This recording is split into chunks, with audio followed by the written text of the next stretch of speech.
de la nacionalidad de la persona ni de la cultura a la cual pertenezca.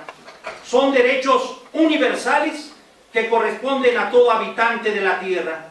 La expresión más notoria de esta gran conquista es precisamente el artículo 1 de la Declaración Universal de los Derechos Humanos.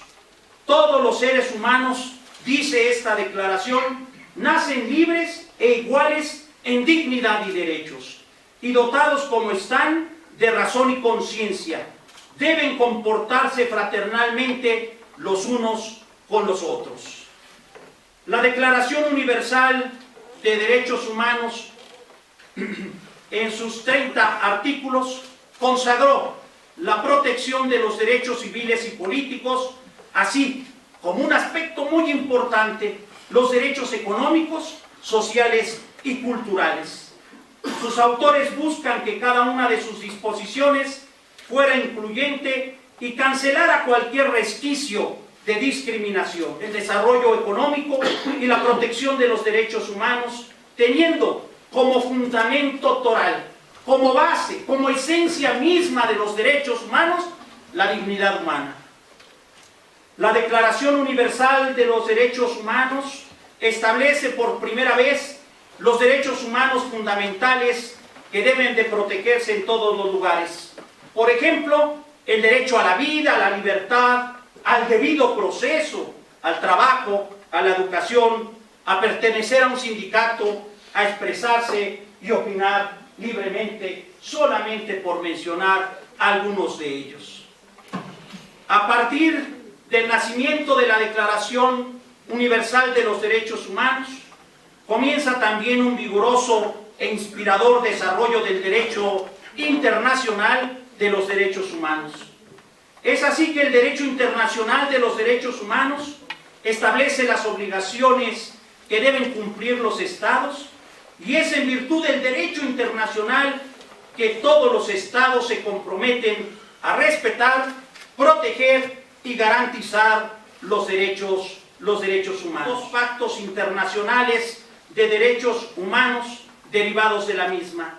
y a través de los cuales se concreta con carácter jurídico vinculante, sino también los contenidos de la declaración que se han desarrollado también y tratados internacionales, un gran número de convenciones regionales, proyectos de ley nacionales de derechos humanos. Como se ha dicho, la eficiencia del sistema internacional depende de su aptitud para imponer sus garantías como el poder estatal. De ahí la existencia de comisiones y cortes internacionales y desde luego regionales. En 1993, la Conferencia Mundial de Derechos Humanos, celebrada en Viena, Austria, reforzó los principios de la Declaración Universal en la conceptualización de la jurisdicción universal de los derechos humanos y las libertades fundamentales para todas las personas, e inspirar no solo a los juristas, sino a las autoridades civiles y militares, académicos, empresarios, estudiantes, defensoras y defensores de los derechos humanos. De hecho, buena parte de las reformas hechas a la Constitución General de la República han tenido por objeto la incorporación de nuevos derechos y determinar el alcance de los ya existentes. La primera reforma constitucional, llevada a cabo el 8 de junio de 1921 bajo la presidencia de Álvaro Obregón, estuvo vinculada al derecho a la educación, que desde esa fecha ha sido constante y cuyo número ha sido ubicado por algunos doctrinarios en más de 120 de carácter individual o civil y político principalmente. En este sentido, la evolución de nuestro país ha tenido hacia un sistema constitucional que ha resultado determinante, pues el listado de derechos humanos se ha visto enriquecido, además de que aquellos incorporados directamente al texto constitucional por los contenidos propiamente de los instrumentos internacionales de los cuales el Estado mexicano, de los cuales es parte, generando cuestionamientos, inclusive sobre la pertinencia y necesidad de que se reconozcan y defiendan los derechos de las personas. Sin embargo, es preciso tener en cuenta que la ley y los derechos que reconoce no pueden ser meras promesas. Deben tener un reflejo objetivo en la realidad de las personas y producir consecuencias en las mismas. No podemos seguir en una disociación entre lo que establece la norma y lo que acontece en la realidad. Es preciso que trascendamos la etapa de celebrar y congratularnos por la amplitud de catálogo de derechos incluidos en nuestros ordenamientos jurídicos y nos concentremos en lograr que los mismos se vuelvan vigentes, por pasar de lo que Massimo Luciani ha llamado como un constitucionalismo irénico, a uno que busque dar sentido, garantía y desde luego vigencia real a los derechos que se reconocen. El reconocimiento constitucional no garantiza su respeto y aplicación efectiva en la práctica, y la sociedad, para lograr que los derechos, su respeto, defensa y garantía formen parte de la realidad cotidiana de las personas. Por otra parte, es preciso abonar a la construcción de una nueva lógica para la actividad estatal que, más que ubicar a las autoridades en un papel que frecuentemente es antagónico de las personas en el ámbito de los derechos humanos, así como que los funcionarios públicos, es decir, las autoridades, supieran cómo cumplir mejor con las obligaciones que constitucional y legalmente les han sido asignadas. Las deficiencias y limitaciones en la educación dificultan que las personas conozcan, entiendan y ejerzan sus derechos. El papel que juega la educación en la formación de un sujeto consciente de los mismos es trascendental, ya que propicia que la persona desarrolle competencias que le den identidad y pertenencia. También, gracias a la educación, pueden armonizarse los intereses individuales y colectivos basado en la participación responsable, comprometida y activa en la comunidad. Por ello es preciso que se eduque en y para los derechos humanos. Ya se encuentra prácticamente contemplado de manera explícita desde la reforma de 2011 en el artículo 3 constitucional, el cual contempla que la educación que imparta el Estado debe fomentar, entre otras cosas, el respeto a los derechos humanos y desde luego contribuir a fortalecer el aprecio y respeto por la dignidad de las personas. Voy a tratar de poder hacer una síntesis porque todavía lo que escribió el maestro Luis Raúl González Pérez es amplio, pero me permitiré, con respeto al contenido, tratar de hacer una síntesis en estos momentos. Propiamente de esta institución y cuáles son sus funciones constitucionales y desde luego legales,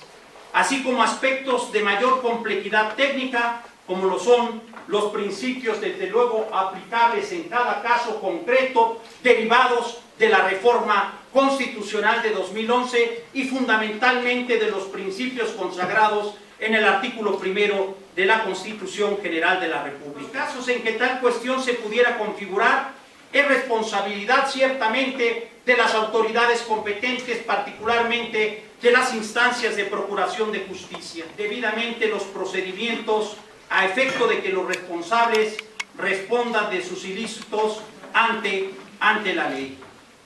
Del mismo modo, aún persiste el argumento erróneo que identifica la causa de los derechos humanos con la defensa de los delincuentes. Que las autoridades, en la emisión de sus actos, respeten, sigan el contenido propio de la norma jurídica. Como se ha señalado, una violación a derechos humanos se presenta cuando existe un acto arbitrario o ilegal de autoridad. Actuar conforme a derecho y con respeto a la dignidad de las personas contribuye al efectivo acceso a la justicia, así como a la vigencia de los derechos de las víctimas, los derechos económicos, sociales y culturales, los cuales han sido reconocidos desde hace mucho tiempo por nuestro sistema normativo, pero aún esperan su vigencia e implementación es un factor que incide en la exclusión, falta de acceso a la justicia y la desigualdad existente en México, al mismo tiempo que facilita el rompimiento del tejido social al propiciar que muchos mexicanos y mexicanas, ante la falta de opciones reales para su desarrollo personal, incurran en contra de las violaciones a los derechos humanos. Ninguna reparación del daño a las víctimas o castigo a los responsables sería equivalente a que el hecho violatorio simplemente no se hubiese producido. La convivencia y defensa de la dignidad humana solamente es posible cuando hay paz, y para ello es indispensable la seguridad. Sin paz no hay justicia, sin paz no existen condiciones para el desarrollo pleno e integral de la persona humana. De ahí la necesidad de que la sociedad fortalezca su vínculo y se interiorice en la democracia y los derechos humanos como parte de su existencia cotidiana.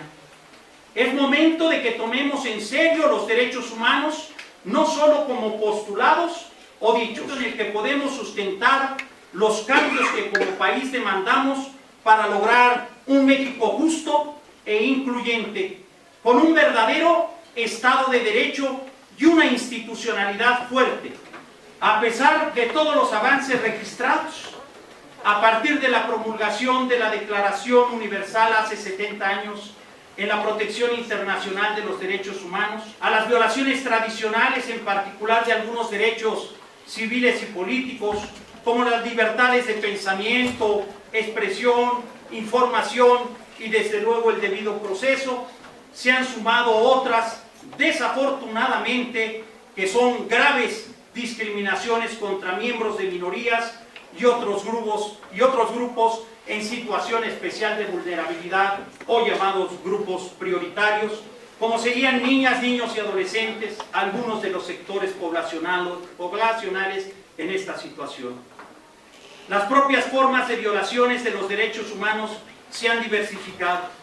Por ejemplo, las violaciones perpetradas por organismos financieros y detentores del poder económico, violaciones derivadas de la violencia como la tortura, como la desaparición forzada para velar por el Estado democrático y de derecho, espacio idóneo para el respeto, protección y garantía de los derechos humanos. De agotar todo su contenido, pero sí la esencia misma del documento que me he permitido dar lectura. Muchas gracias a todas y todos ustedes por su atención. Agradecemos a nuestros oradores y solicitamos de la manera más atenta al licenciado Ismael Eslava Pérez, presidente de la Comisión Nacional de Derechos Humanos, reciba un reconocimiento institucional que entrega el vicerrector académico de nuestra universidad. Muchas gracias.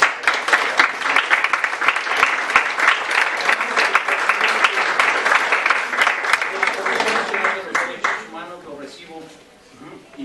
me va a dar mucho gusto entregarse. Gracias por su atención. Siendo las 10 de la mañana del lunes 26 de noviembre de 2018 en el Auditorio K de la Universidad de Anáhuac, México, en el Estado de México, en valiosa colaboración con el Museo de Memoria y Tolerancia, así como con el Instituto de Investigaciones Filosóficas de la UNAM, declaro formalmente inaugurados los trabajos del Congreso Internacional 70+70, que conmemora el 70 aniversario de la Declaración Universal de Derechos Humanos y de la Convención para la Prevención y la Sanción del Delito de Genocidio. Que sea en bien de la pluralidad, la tolerancia, el conocimiento, pero sobre todo de la convivencia diaria de todos nosotros a la luz del respeto incondicionado a la dignidad de la persona.